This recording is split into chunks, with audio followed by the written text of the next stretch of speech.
Lokpal bills के कारण ये लड़ाई को अभी शुरुआत हो गई है और इसलिए मैंने आज ये दोनों बच्चे से अनशन को छोड़ा लेकिन पूरा नहीं छोड़ा, स्थगित किया है। जब तक ये बातें पूरी नहीं होगी तब तक ये लड़ाई जारी रहेगी और तब मेरा अनशन सही अनशन छूटेगा। आपने सुना, अनशन तोड़ने की बात नहीं कर रहे हैं, अनशन को स्थगित करने की बात कर रहे हैं अन्ना हजारे। अनशन स्थगित करने के लिए उन्होंने जैसे ही जूस पिया और उसके बाद देश ने समझा उन्होंने अनशन तोड़ दिया है, लेकिन उन्होंने कहा मैंने अनशन तोड़ा नहीं, स्थगित किया है। प्रभा ठाकुर जी, आप ब्रेक के पहले भी कुछ कहना चाह रही थी। मुझे लगता है अन्ना हजारे काफी मुश्किल खड़ी करने वाले हैं सरकार के लिए और अभी 2014 तक चुनाव, और मुझे लग रहा है ऐसा न हो 2-3 बार और अनशन पर बैठे। नहीं, मेरी चिंता दूसरी है। अन्ना साहब चुनाव सुधार की बात करते हैं, वो बात तो उचित है, अच्छी है, लेकिन सुधार की बात अलग है। रिकॉल करना चुने हुए प्रतिनिधियों को या उनको रिजेक्ट करना, ये दूसरी बात है। सुधार में तो भाई जो दागी हैं, जो अपराधी हैं, जो बाहुबली हैं, उन्हें टिकट नहीं दें, चुनाव में शराब न बंटे या पैसा न बंटे, ये इन पे कैसे पाबंदी हो, जो कि चुनाव आयुक्तों के देखने का काम होता है। ये पहले से है, ये व्यवस्था सब है, लेकिन उसका पालन कितना होता है। लेकिन जो रिकॉल और रिजेक्ट वाली बात है, तो डॉक्टर बाबा साहब अम्बेडकर ने जो संविधान बनाया है वो कोई तानाशाही का संविधान नहीं है।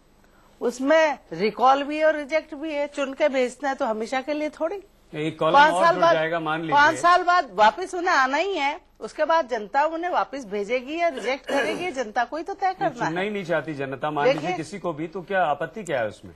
तो क्या लोकतंत्र खत्म होगा तो कोई तो व्यवस्था रहेगी? क्या तानाशाही आएगी इस देश में? बताइए, 2 ही तो व्यवस्थाएं होती हैं।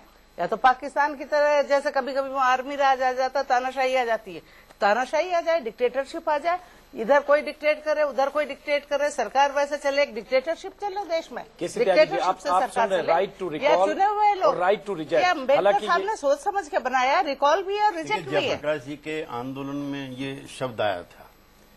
जब बिहार में उन्होंने सरकार के खिलाफ आंदोलन किया तो जनप्रतिनिधियों से उन्होंने कहा कि आप हमारे सही प्रतिनिधि नहीं हैं, इसलिए आप इस्तीफा दीजिए।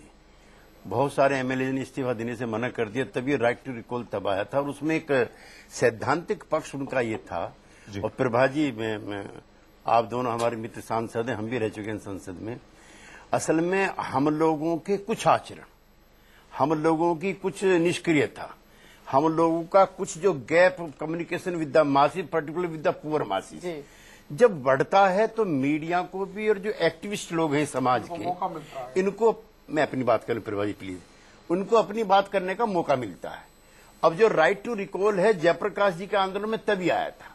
हमारी जो विलासितापूर्ण, हमारी जो सुविधाजनक, हमारी जो जनता से अलगाव की जो हमारी पॉलिटिक्स हो जाती है और हम बड़े बड़े 5 सितारा होटलों में बड़े बड़े लोगों के साथ खाते पीते उठते बैठते दिखाई देते हैं, और जिन वर्गों की रहनुमाई करते हुए, मीना जी माफ करना, हम लोग आते हैं, समझे नहीं, वो अन्ना हजारे के रोज ही अनशन में शामिल होते हैं वो लोग जो हैं, जो प्रोलेटेरियत है, जो पुअर हैं।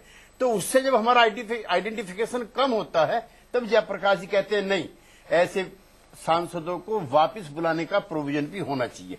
मैं आपसे एग्री करता हूं, उसमें एक बड़ी भारी अराजकता ये हो जाएगी, जो हमारे विरोधी पता नहीं किसके खिलाफ जो है, कौन किसको ब्राइब करके किसकी रिकॉल की मांग करने, लेकिन ये सारे आंदोलन खत्म हो जाएंगे, एक्टिविस्ट भी खत्म हो जाएंगे, सभ्य समाज भी खत्म हो जाएगा और इनकी टिप्पणियां भी खत्म हो जाएंगी अगर हमारे आचरण अच्छे हो जाएंगे। हमारी जो निष्क्रियता थी, हमारा जो पुअर पीपल, जो हमारा स्टैंड कमजोर पड़ा, हमारी जो संस्थाओं के प्रति जो जवाब, आप इत्तेफाक हैं कि सवाल सांसदों का, चुने हुए नुमाइंदों का, नेताओं के आचरण का भी है, और यही आचरण है कि लोगों में जनाक्रोश है। देखिए, हर एक के लिए हर जनप्रतिनिधि के प्रति उसकी कॉन्स्टिट्यूएंसी में जनाक्रोश नहीं है। एक ये जनरल फैशन बन गया है नेताओं को गाली देना, नेताओं को जिम्मेदार। एक मिनट मेरी बात सुनिए, अगर प्रशासनिक अधिकारियों को भी आप जनता में भेज दें तो पता लगेगा कितने रिजेक्ट होकर के आते हैं।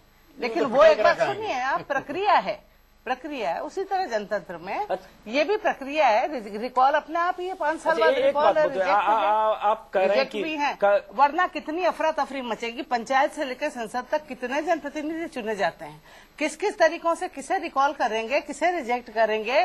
कोई लोग पर्पजली आंदोलन चला देंगे, कोई लोग किसी के खिलाफ साजिश के तहत चला देंगे, कई कारपोरेट हाउसेज जुड़ जाएंगे, कई धन बल के आधार पर करने लगेंगे। चुनाव सुधार होने चाहिए, तो ये क्या होगा, स्थिति पैदा नहीं होगी, डेमोक्रेसी खतरे में पड़ जाए। ये बताओ श्रवण जी, आप सुन रहे हैं तीनों नेताओं को, एक व्यवस्था क्या को खतरा हो जो जाएगा। बात अन्ना हजारे ने आज की है, right to recall, right to reject और राइट टू रिकॉल की बात जेपी के समय उठा था और बहुत बार इस पर देश में पिछले 35 सालों से बहस हो रही है। क्या इससे लोकतंत्र को खतरा है अगर ये लड़ाई, चुनाव सुधार की ये लड़ाई इस दिशा में जाती है जिसका संकेत आज अन्ना हजारे ने रामलीला मैदान से दिया है?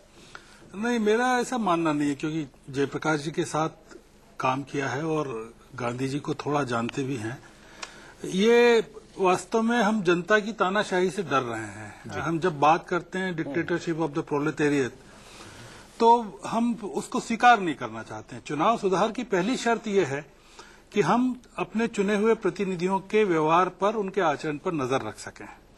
अगर वो चुनाव सुधार हम ऐसा नहीं करना चाहते हैं तो हम किस तरह का करना चाहते हैं? हम बोगस मतदान तक को कंट्रोल करने तक सीमित रखना चाहते हैं, उसमें पैसे और शराब और धनबल के उपयोग तक सीमित रखना चाहते हैं, या हम ये भी व्यवस्था करना चाहते हैं कि अगर हमारे जनता के प्रतिनिधि चुनाव लड़ने तक तो बहुत अच्छे बने रहें और संसद में पहुंचते ही भ्रष्ट हो जाएं, पैसे लेकर प्रश्न पूछने लगें, पैसे लेकर सरकारें बदलने लगें, पैसे लेकर खराब आचरण करने लगें, तो उन पर किसका नियंत्रण होना चाहिए? ये श्रवण जी जो कह रहे हैं ये बहुत अहम सवाल है। कबूतरबाजी करने लगें, लोगों को विदेश भेजने लगें पैसे लेकर, तो आप बताइए कि हमको क्या करना चाहिए? हमारा क्या नियंत्रण है? ऐसी कानून में ऐसी क्या व्यवस्था है कि हम ऐसे लोगों को अपने लिए शर्मिंदगी महसूस कर सकें कि हमने कैसे आदमी को भेजा? उसे तो जनता रिजेक्ट कर देगी ना फिर अगले चुनाव में। उसे जाना तो जनता में ही है। दुनिया के इतिहास की ये पहली घटना है कि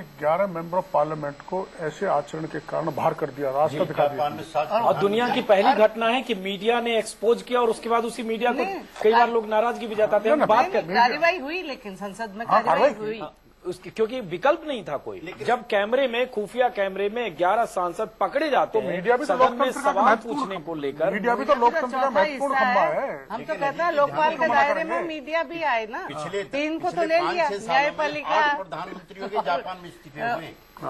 आप एमपीज की बात कर रही हैं। जापान में 8 प्रधानमंत्री इस्तीफा दे चुके हैं जो भ्रष्टाचार के आरोप में। मैं एमपीज की नहीं, एक मिनट व्यवस्था की बात, मैं इस पे बात करूंगा। एक मिनट प्रभात जी, नहीं रहेंगे, लेकिन ये लोकतंत्र रहेगा, ये लोक संसद रहेगी, बिल्कुल रहना रहेंगे नहीं। डेमोक्रेसी में संसद और लोकतंत्र, डेमोक्रेसी का है सवाल, लोकशाही का है, लोकतंत्र का है। बिल्कुल सही करें। हम ब्रेक आपके पास वापस लौटेंगे तो बात करेंगे, लेकिन एक तस्वीर हम आपको दिखाना चाहेंगे। लालू यादव जब बोलते हैं तो अपने अंदाज में बोलते हैं, तालियां बजती है, चारों तरफ वाहवाही होती है, लेकिन कई बार आपको समझ में नहीं आएगा कि बोलना क्या चाह रहे थे और क्या सिर्फ तालियां बटोरने के लिए लालू कल इस अंदाज में बोल रहे थे। और लालू ने जो कुछ कहा उस पर अन्ना हजारे ने क्या जवाब दिया, दोनों आप देखिए, फिर बातचीत करेंगे।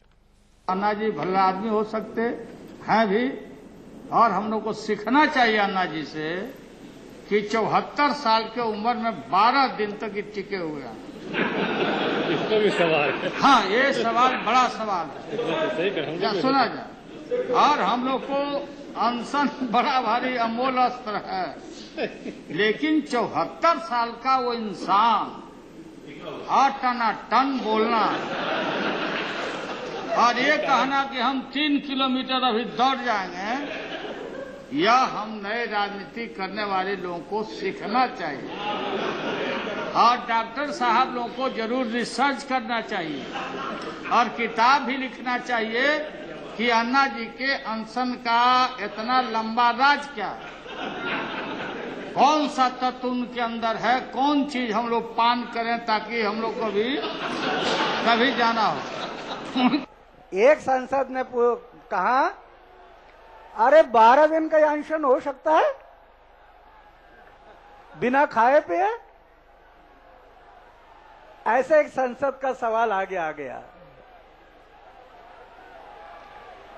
मैं उनको कहना चाहता हूं अरे ब्रह्मचर्य व्रत की शक्ति क्या होती है? जिन्होंने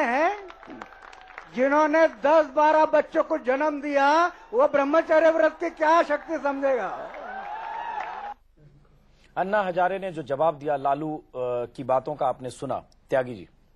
नहीं, वो अप्रासंगिक है, किसी के व्यक्तिगत मामले में नहीं बोलना चाहिए कि फिर तो मंच पे जो बैठे हुए आदमी हैं और जो आ रहे हैं पिछले 15 दिन से समर्थन देने के लिए, अब उनके बारे में तो उनकी पत्नियों ने किताबें लिखी कई ने, तो उनके कंडक्ट के बारे में तो ये तो बहुत पर्सनल हो जाएगा। इस तरह से अन्ना जैसे बड़े काम के में लगे हुए व्यक्ति को, और माफ करना, मैं अब गांधी जी शुरू करना चाहता हूँ।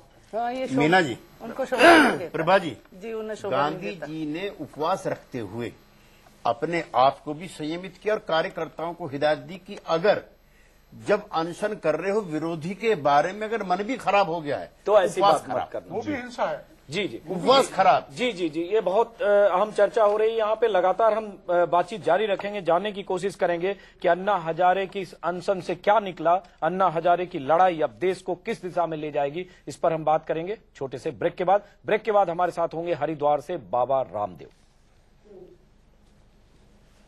भारत माता की।